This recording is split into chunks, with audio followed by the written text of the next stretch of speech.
Empower Radio presents The Dr. Julie Show, All Things Connected. Break through the illusion of separation, explore the infinite field of possibility, and make connections that inspire.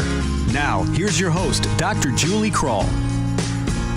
Hello and welcome, everyone. You're listening to The Dr. Julie Show, All Things Connected. Each week we gather right here to make connections that break through the illusion of separation. And I've been following our guests for over a decade. She has been doing amazing work on the planet, amazing work with the power of intention. And one of the leading experts on the field. That's when I started following Lynne McTaggart. She released the book, The Field, I think like 15 years ago. And it's really an important piece of work for all of us. So I encourage you to check that out. But today we're talking about something different. She's been conducting mass experiments all over the world of all kinds, having incredible results. And now in her work on intention with all these amazing scientists, she's discovered an astonishing fact. When people carry out intention for each other in small groups of 8, miraculous healings occur virtually in an instant. And when people continue to meet regularly in small groups, every part of their lives begin to heal, from relationships to finances, career, and life purpose. However, and I want to really pause here and in this introduction because I think it's the most important reason why I invited Lynne to be on our show.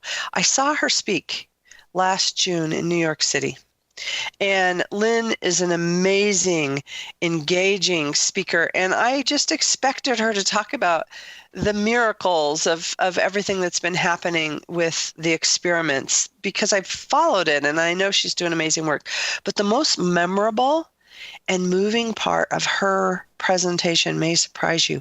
It just stopped me in my tracks and opened this whole world of expanded consciousness for me, like this big aha, this big epiphany. And it was that the most astonishing revelation of all that she's learned with people gathering in groups of 8 is that people who intend for others, people who are being in circles with other people, praying and sharing their intention to help others heal, see their own lives transform and heal. I invite you to take a few deep breaths, breathe into that, would you? And bring your awareness into this moment as I introduce Lynne McTaggart. She's an award-winning journalist and the author of 7 books, including her new book, The Power of 8. And the worldwide bestsellers, The Field, like I mentioned, The Intention Experiment, and The Bond, all considered seminal books of the new science and now translated into 30 languages.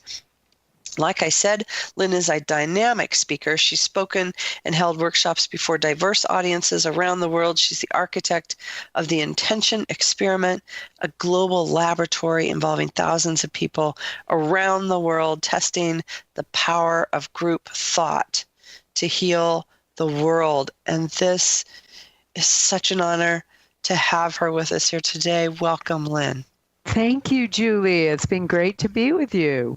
Oh, well, thank you. I, like I mentioned, I'm going to sing your praises throughout the hour, but my listeners are used to that when I'm really passionate about something. And this is one of the topics that really gets me going. And so I'm really happy to bring this conversation to our listeners and to really kind of muse into how this whole conversation can help us heal individually and collectively. And so I'm really happy to dig into it. But first, Lynne, I have a traditional first question on my show.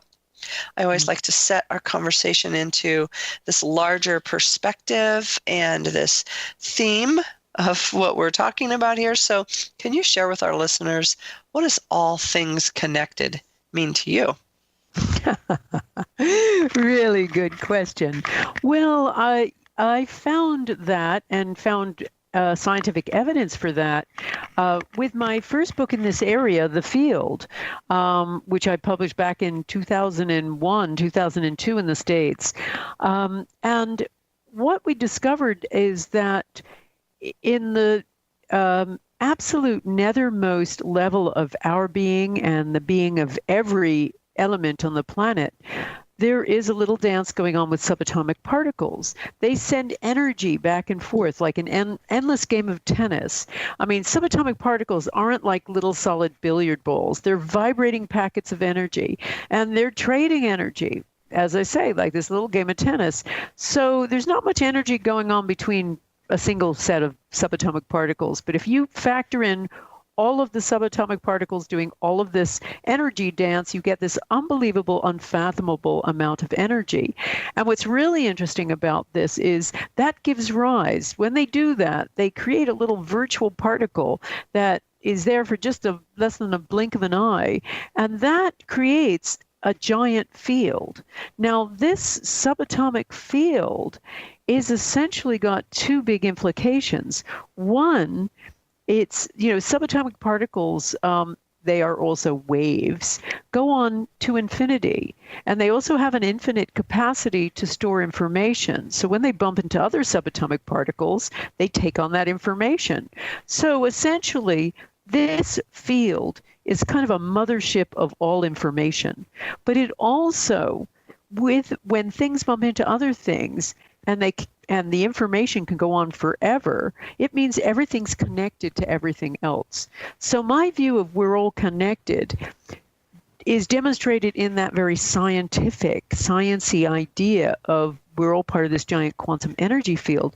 But the other way that I know it, much more viscerally, is my intention experiments and also my experiments with the power of 8, which have shown that we create a psychic internet, whether we're in the same room or 8,000 miles away, when we have intention, when we think the same thoughts at the same time. And those demonstrate more than anything else the psychic internet, that we're all connected. I love that. In fact, I wrote that down because you use that a lot and talk about the psychic internet. And it's really a beautiful metaphor that helps us understand this field so much more, like you said, viscerally. It's like when we really understand how we literally are connected, it gives us pause to really, to me, in my mind, I open to the incredible possibilities. And there's a lot of different, so I'm curious if you could speak more about the field, because so much is coming out of the New Age movement and people with their law of attraction and manifestation. And, a lot of times we jump over some of the basics here of your discoveries and how this really works. So I'm wondering if you could just expand a little bit more on the field and this psychic internet, and then what does that mean to us personally? Okay. Well, first of all, we have this very narrow view of intention. We think intention, and this is really due to a lot of the popular discussions about manifestation, intention, etc. We think that we have this power thought in the morning. Let's say with our meditation, we send out our power thought, and that's the only thing the universe hears. But the science shows that we are sending and receiving at every moment, that our brains aren't a repository of information, that those thoughts aren't locked inside our skulls, but they are trespassers. They are beaming out all the time. We are sending and receiving at every moment. And those thoughts are not only things, but things that affect other things, that manage to find their way into other people and things. So basically, we're broadcasting 24/7. So intention means that to me. And secondly, it's being picked up, whether or not it's the person next to you or it's the person, miles and miles away. We've demonstrated with one of our intention experiments, we worked with the University of Arizona, which set up a very well-controlled experiment with 4 sets of seeds. And they put them in trays of 30 each. They sent us the 4 pictures, and I was in Sydney, Australia at the time, and the seeds were in Tucson, Arizona. I asked my audience of 700 to select one of those sets of seeds that we would send intention to grow faster than the others. And then when we were done, we didn't tell the scientists which ones we did. We sent intention to. We told them to plant all 4 sets of seeds. They did. They measured them 5 days later, and lo and behold, the seeds sent intention grew significantly higher than the controls. We did that study 6 times, and every single time the seeds sent intention grew significantly higher than controls. In every instance, my audience were, in one case in New York, seeds in Arizona, another case in Dallas, in California, in the South, and then over the internet. And in every single case, the South Carolina, every single case, the seed sent intention grew significantly higher than controls. Unpack this for 1 second. I'm in Sydney, Australia with my audience. We're sending intention. The seeds are sitting in Tucson, Arizona, 8,000 miles away. So there is a perfect demonstration of a psychic internet. Yeah. Another example of it is when we do intentions together. I find it works really well when people are in a room together who do an intention for someone in their group. It works equally well when they do an intention for somebody outside their group. It works equally well if they're all on Skype scattered around the globe and they send intention together.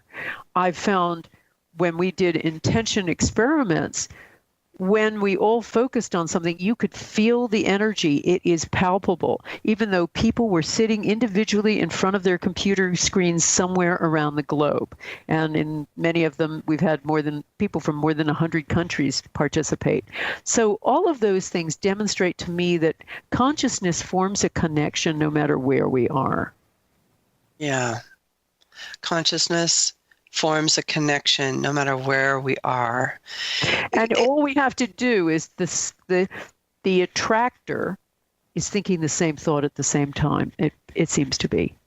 Lynne, I think this really, listening to you talk about this experiment with the seeds kind of reminds me to go back to the basics for our listeners, because if there is anyone out there that hasn't heard of your work, some of the intention experiments that you've done have been incredible. Do you want to just speak a little bit more? We've talked about seeds, and before we move into the human part of this, you've done this on objects, you've done it with peace. I mean, this is like you've done intention experiments with so many different subjects. Can you just give us maybe a summary of some of the highlights of your career so far, and kind of set it into the context of helping us understand, like you had said, this field that's so powerful, this consciousness that we all have? Well, I sort of bumped into all of this by accident. When I'd finished the field, I was intrigued by a number of scientists who were talking about and had done experimental work on the idea that thoughts can affect other things, that thoughts are things that affect other things. And the journalist in me, because I'm an investigative reporter by background, was skeptical of all of this. I believe there's scientific data, but I wondered, I had the layman's question, well, how far can we take this? What are we talking about here? Are we talking about curing cancer with our thoughts? Or are we just talking about some sort of subtle shift of a quantum particle? How far can we take this? So I set up the intention experiment with the idea of testing this to the limit with no real feeling it was going to work. I thought, well, I'll give this a go. So I did a book called The Intention Experiment, which really summarized all of the studies about intention. And then I invited my readers to periodically come onto my website and send intention to some controlled target. And as I say, even my editor of my book was a little more convinced it was going to work than I was. I wrote all kinds of qualifiers into my book saying, it's good to just ask the question. And it worked. I mean, we started out small. I worked with various scientists working in consciousness research. Dr. Gary Schwartz, noted psychologist from the University of Arizona. Dr. Jessica Utz, a noted statistician from the University of California, specializes in consciousness research and high-level statistics. We worked with Dr. Rustum Roy, the late Rustum Roy, who is probably one of the world's experts on water from Penn State University, and many, many others. And what I did was started out small. We started out with seeds and leaves, just trying to affect very subtle processes. Then tried to make them grow faster, then moved on to water, trying to purify water. First trying to just affect water in some tiny little way. One of the things we tried to do with Penn State was to affect the cluster structure of water molecules. Now, water molecules cluster together, H2O, two of hydrogen, one of oxygen, and they cluster together like little pieces of Lego. So they have irregular clusters. And it was Dr. Roy's idea that pure water, the purer the water, the better the cluster structures, the more regular the cluster structures. And so we used highly sophisticated equipment, a Raman spectrometer, which is accepted in all kinds of scientific circles, to see if we could affect these cluster structures. And we had an effect. We had a really interesting effect. We tried to then purify water by affecting the pH, and we had an effect. We did this in a live setting at Lake Biwa in Japan. The late Masaru Emoto invited me to come and do an experiment on the lake. So we took samples of water. We had a control. We had one we focused on. And I not only had the audience of about 800 focus on the water, but also had this running simultaneously on my internet website. And so I had participants from all over the globe as well. And we moved that water, purified it by an entire pH. And on it went. We then started focusing on lowering violence in war-torn areas, everywhere from Sri Lanka, which was undergoing a civil war at the time we did, to Afghanistan at the 10th anniversary of 9/11, to Washington, D.C., to Jerusalem, and then Yemen. So we've had 7 of those peace intention experiments to date, and every single one has demonstrated some sort of interesting lowering of violence. And then we've even tried to heal somebody of post-traumatic stress disorder. Now, of all those experiments, 33 to date, remember, I didn't think they were going to work, but 29 of them have shown measurable, positive, mostly significant effects. So there's no pharmaceutical drug out there with that kind of consistent track record. Yeah, thank you for even just dropping that word in, because the power of intention is so we really are not even, maybe you can answer this, but we really haven't even tapped into the fullest extent of what this can do for us. Do you believe? No, we are just beginning to learn it. And that's why we wanted to take baby steps along to find this. And really, that's what happened. I now have an even bigger belief that we don't even understand the power of this because of what happened to me with the Power of 8 groups.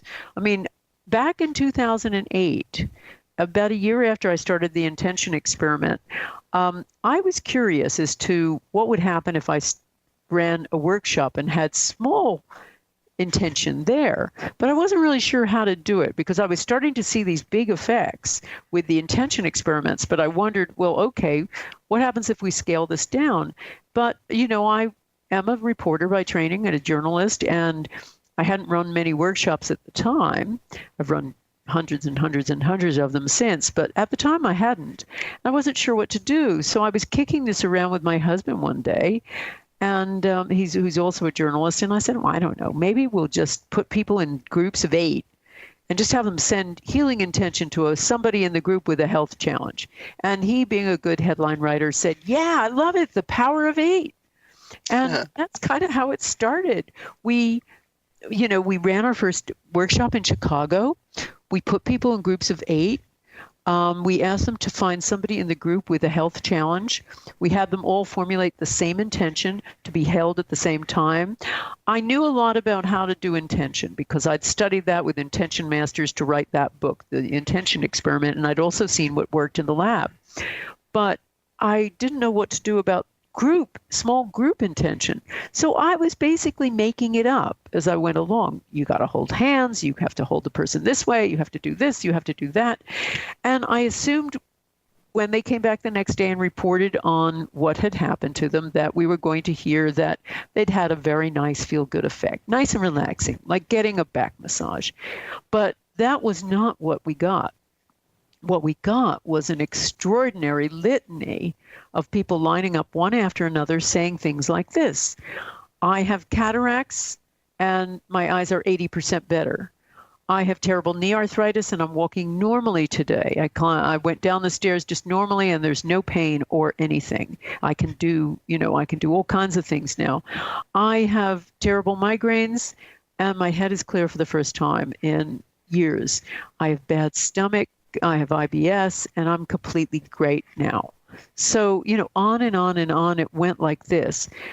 I was absolutely astonished by it and disbelieving. I thought, well, we're seeing a placebo effect here.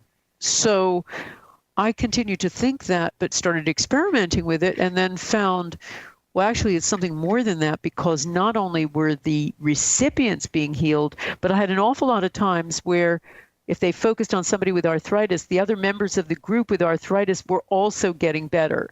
And there were all kinds of weird mirror effects going on too, both there and in the intention experiments, that started me thinking, well, hey, something really profound here is going on.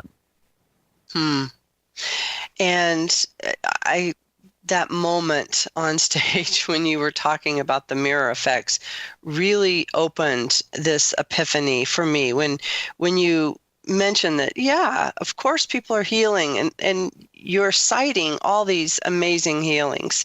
Almost seems too good to be true, right? Like, is this real? And what you've learned over time, I think, is a really important piece of this conversation for us, is that just by us participating in the intention and intending for others, praying for others, helping to heal others, our participation is transformative. Yeah, I mean, the reason I started getting clued onto that was back in 2008, when I ran the first peace intention experiment for Sri Lanka. There were amazing things that happened with that experiment, but the most amazing thing of all is what happened to the participants. That was the thing that just took me aback, because we had about 15,000 people from all around the world participating. And afterward, I wanted to find out if everybody had been able to get on the internet, because there had been some challenges initially and lots of other things. So I surveyed all of our participants, and back came thousands of responses with people saying things like this. I felt like I was part of a higher network. I was sobbing uncontrollably and had goosebumps up and down my arms. I felt like I was in the middle of a tractor beam in Star Trek. People were describing altered states and states of high emotional involvement that were beyond just the feel-good effect you would expect.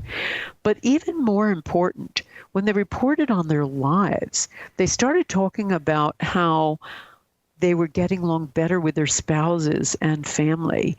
They were getting along better with their coworkers and, bosses. They were in love with everyone they came in contact with. that about 50% said something to that effect. I mean, essentially, they were hugging strangers. So I was just blown away by this. And I thought, wow.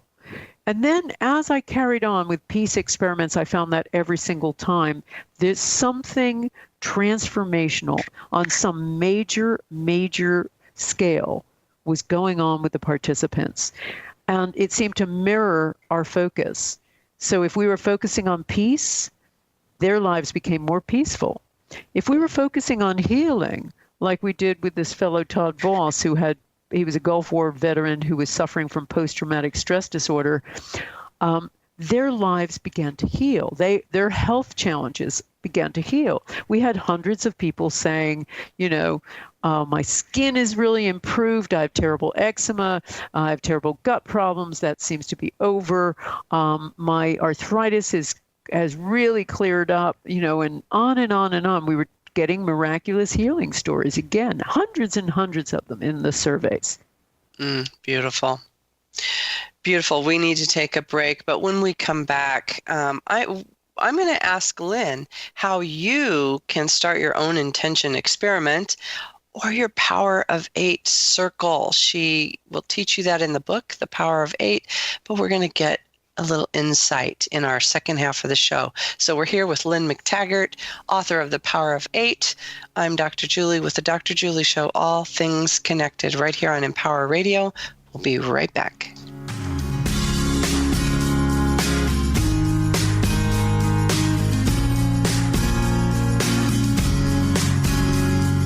Now, back to The Dr. Julie Show, all things connected on Empower Radio. Welcome back. Hey, if you're inspired by our conversation today, I invite you to share it with others. And please listen to it again. You can do that by visiting my website at thedrjulieshow.com, where you'll find all the archive links, as well as a listing of upcoming guests. Again, that's thedrjulieshow.com. Also, stay connected all week on our Facebook page, All Things Connected with Dr. Julie, where we continue the conversation. I'm here today with the amazing Lynne McTaggart. She's a prolific author, and we're talking about The Power of 8. You can find out more about Lynne's work at lynnmctaggart.com. And Lynne, right before the break, you were talking a little bit about the states that people get in, and it was reminding me of in your book. I love some of the stories about the transcendent states, that mystical brain that you talk about. And I'm wondering if we could just open this second half of the show talking a little bit about that meditative state. And I'm wondering the effects on the experiments. There's a quote I want to read you that I really love and appreciate here.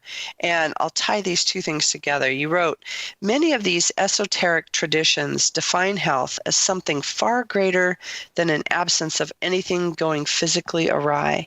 For them, true health requires pure and total integration into the whole, a sense of absolute connectedness, while illness results from a sense of alienation from that source." Thank you. Beautiful. I love this quote and get behind it with all my might here. And I'm wondering if you found a correlation between inviting people into the intention experiments, which is inviting them into this meditative state, this sense of absolute connectedness. I know that they experience it when they're in the 8. I did a group of 8 with you that day in June last year when I saw you there. I'm wondering what kind of relationship there is to this intention, meditation, coming together, and the healing that's happening. Okay. Let me explain and differentiate what's going on with an intention group versus simple meditation.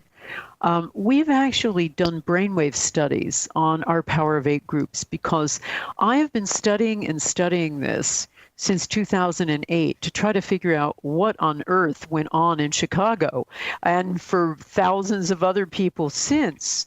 And so I have done year-long studies of people who have been involved in ongoing Power of Eight groups.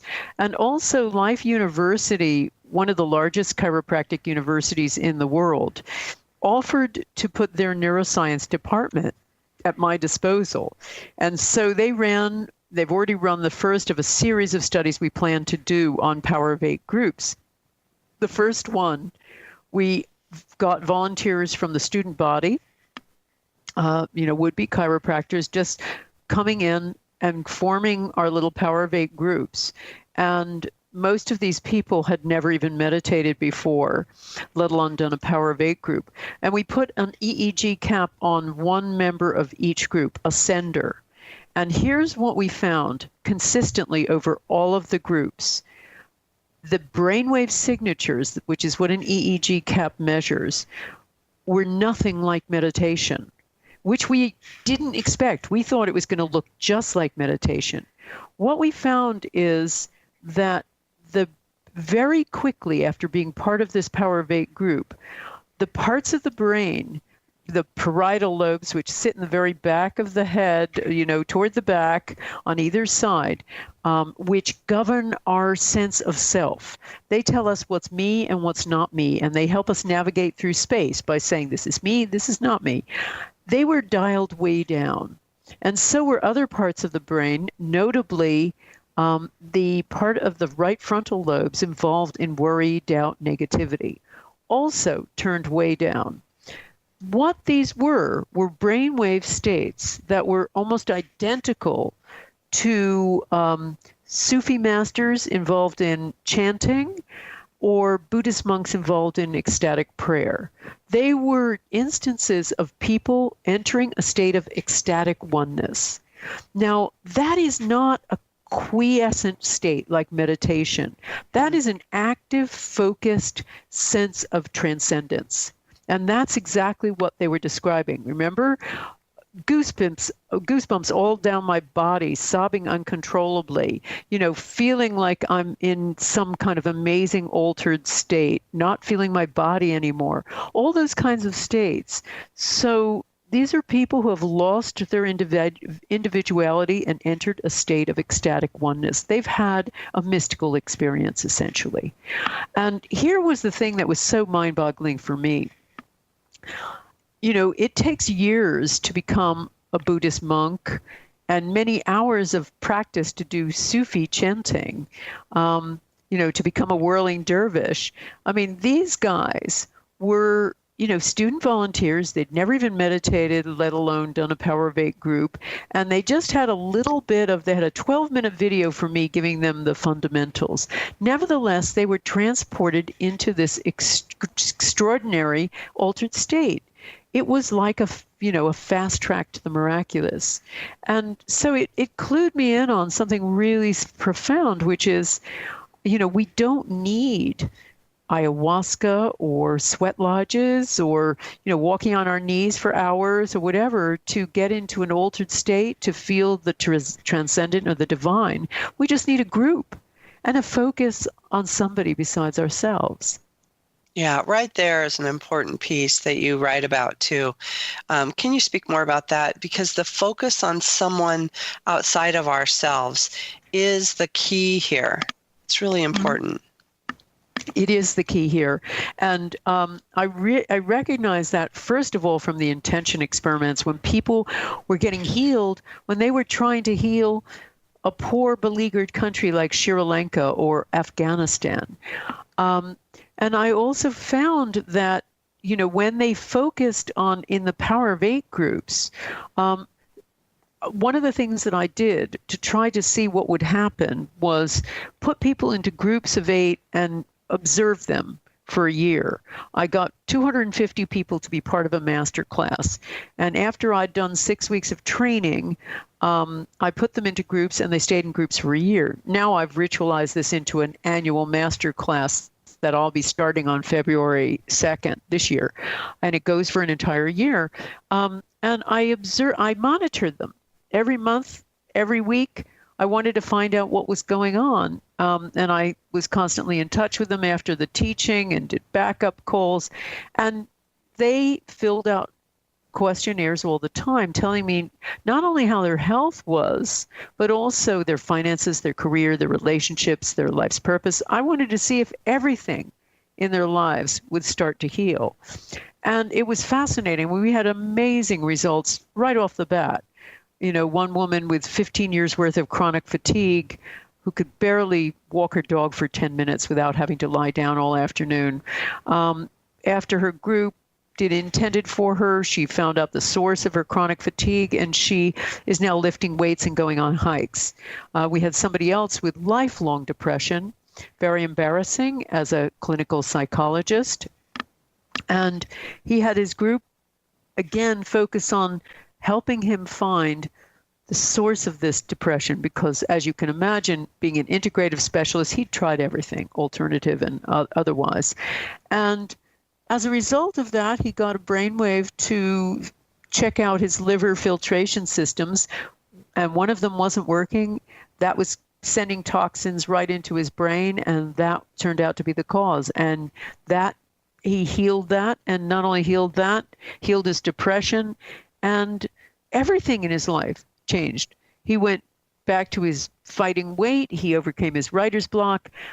His Qigong practice improved. His patient body, he was more efficient and effective with them, and everything was going on.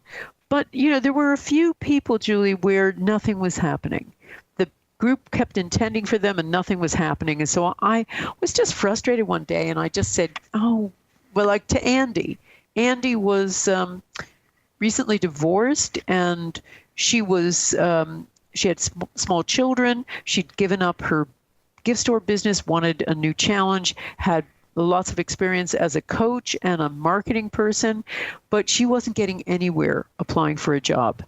And, she was getting a little frantic. So they tried everything. And then finally I just said, Andy, get off of yourself. Stop intending for yourself. Start intending for someone else. And I had presented all of the groups in this master class with a challenge, because a stepfather had written me in about his stepson, Luke, who was 15 and had just broken up with his first serious girlfriend. And in a fit of existential angst, he threw himself off a 40-foot structure onto hard ground. And Luke broke everything in his body. He broke all his bones. He had nerve damage, brain damage, everything. The doctors didn't think he was going to live. So we set up a weekly healing intention for Luke for about 3 weeks, while his stepfather kept up a running commentary with me about how he was responding to our intentions, which was fascinating. And Luke had enormous responses to our intentions, and upshot was he got out of the hospital in record time. So that was really amazing. He healed, and maybe it was good doctoring, maybe it was us.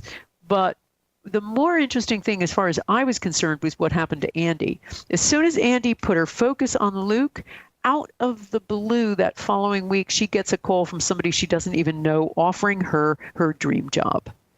So and that played out again and again and again, to the point where I started realizing that altruism was a really important piece here. And the science really does back that up. The science, of altruism essentially shows that altruism is a bulletproof vest. People who do things for other people are healthier, happier, and live longer in every regard. Beautiful.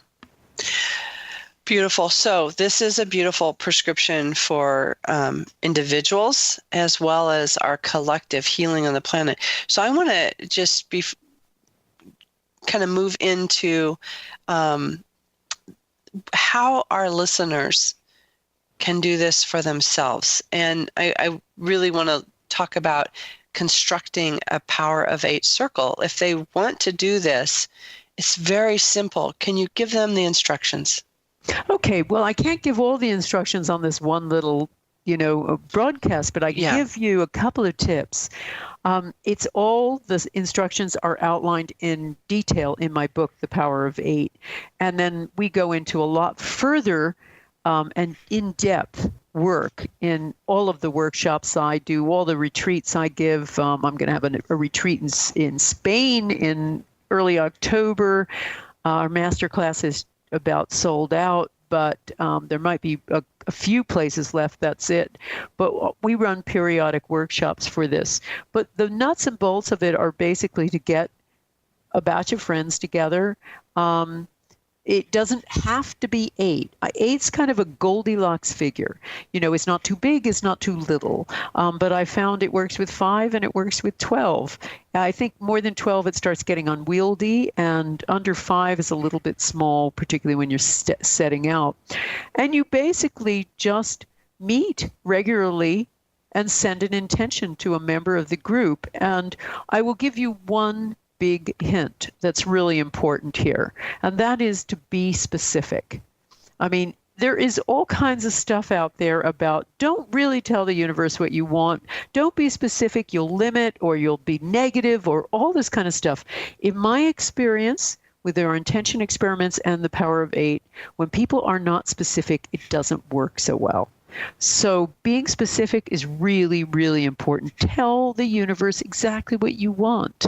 If you don't know what you want or you don't know how to heal, have the group ask for you finding out finding out the answer. That has worked for a lot of people in my groups over the years. But basically, it's about holding that intention at the same time. There's another tip, which is, as I said earlier, you can meet in person, but you can also meet virtually. And if you don't have 7 other friends who want to do this, you can come on to my website, lynnmctaggart.com/forum, where we will help you set up a group, a virtual group. You can either join one that exists, or you can advertise on that forum for people in your time zone who want to meet regularly virtually. Either one works. Either one works. Beautiful. And the book does outline everything for you. It's so helpful. In the back of this book, it's going to teach you exactly what you need to do and how to construct that intention clearly, what to ask for. The book is really an incredible resource. So, Lynne, while I have you here then, I know lots of our listeners really are good evolutionary leaders and thinkers and really care about the planet. And I'm wondering what you might offer them for the healing of the planet.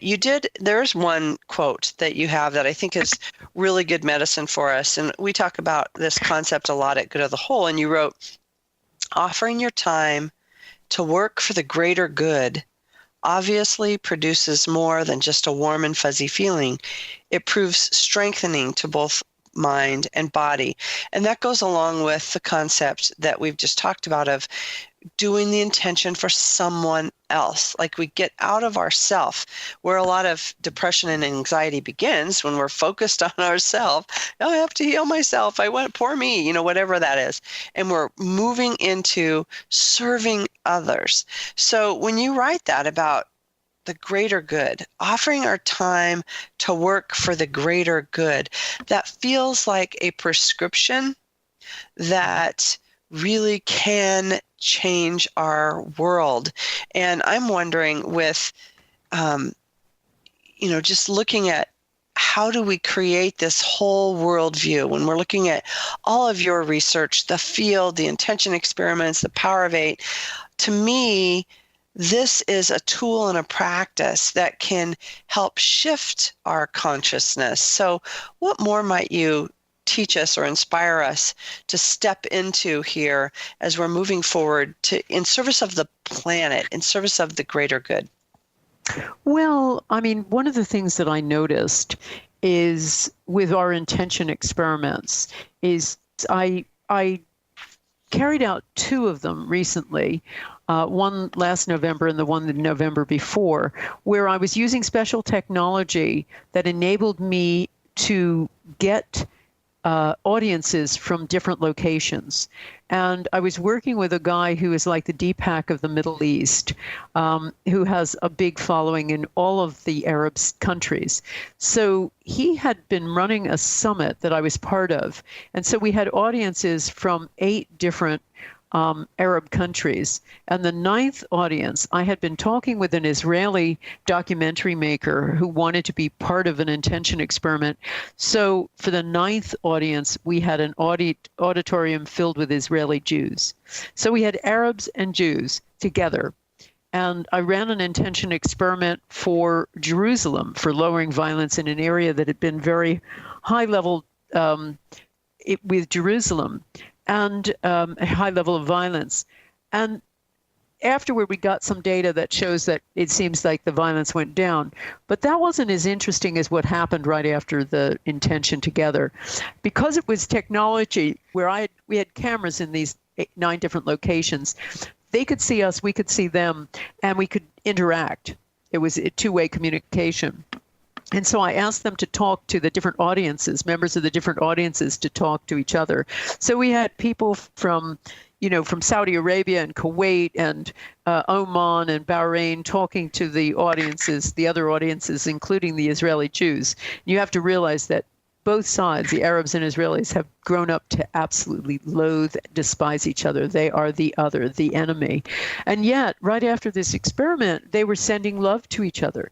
The people from Jeddah and Saudi Arabia was saying to the Israelis, we love you, sister. Your God is our God, and vice versa. And it was so incredibly moving. And I realized that there is something so powerful in this group intention, this group prayer, if you want to call it, that allows the heart to leap across the fence. So one of the things that I think is really important in creating Power of 8 groups, and one thing I'm really going to work on this next year, is bringing polarized individuals together.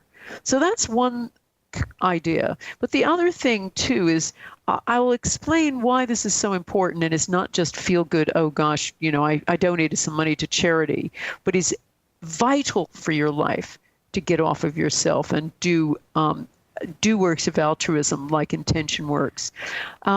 There was a study looking at 2 groups of individuals. The first group were very affluent. They were living the good life, living the dream as we define it. They had all the money in the world. They had loads of vacations. They were just set. And when the researchers looked at, and they lived for pleasure, when the researchers looked at their immune system markers, they found they were terrible. These guys were real candidates for heart disease, Alzheimer's, cancer, you name it. They were going to be dropping like flies. They looked at another group who weren't as affluent, but were living a life of service. And these guys had amazing, robust immune systems. These people were going to live forever. And that, to me, said it all. Essentially, the key to a long and healthy life is not self-help, it's other help. That's just incredible. Other help, not self-help. We're changing the paradigms. Thank you for contributing to that, Lynn. So if someone in your realm, I was to say your family is sick, one of your loved ones, what's the first thing you do? We haven't even talked about all the work that you've done with health. We have about 5 minutes left. So just in this 3 minutes or left, and the show's gone so fast. But what would be the first thing you did if someone was sick? Well, let's use my mother-in-law as an example. My mother-in-law, who is a very old style, she's passed now, but this was years ago when she was 79. She had cancer that she had nursed herself, breast cancer. Didn't tell anybody about it until we bumped into her, and she was, she went, ouch. And we finally found out, brought her to her GP, who said she had 3 months to live. Too late for any of the conventional stuff, which in a way delighted us, because we brought her to a doctor who championed alternative non-drug solutions for cancer. And Patrick, I knew she was going to be healed by one thing. Her breast looked like raw meat. So when he examined her, and I was in the room, and the GP had told us about this, and he recoiled. When Patrick looked at her, he just said, "Oh, I think we can handle that." And I thought, yes, that's the moment she's going to be healed. That's it. That absolute assurance that she is going to get well is what did it.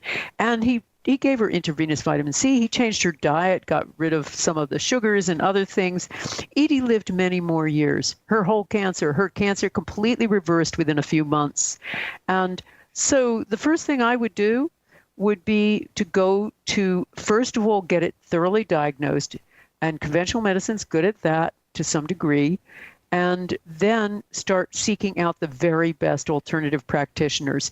And on top of that, create a Power of 8 group and send healing intention to him or her. Beautiful. Well, I have to tell you, last week on the show, I began to cough and developed this horrible chest thing and was coughing and had so much congestion. So last night I put out on the internet and said, help, in honor of Lynne McTaggart and the Power of 8, and because I believe in this, send me your energy. And I tell you, I haven't coughed at all on the show, and I know I still sound a little nasally, but I'm with you, Lynne. I'm behind you 100%. This has been awesome. It works. Yes. Yeah.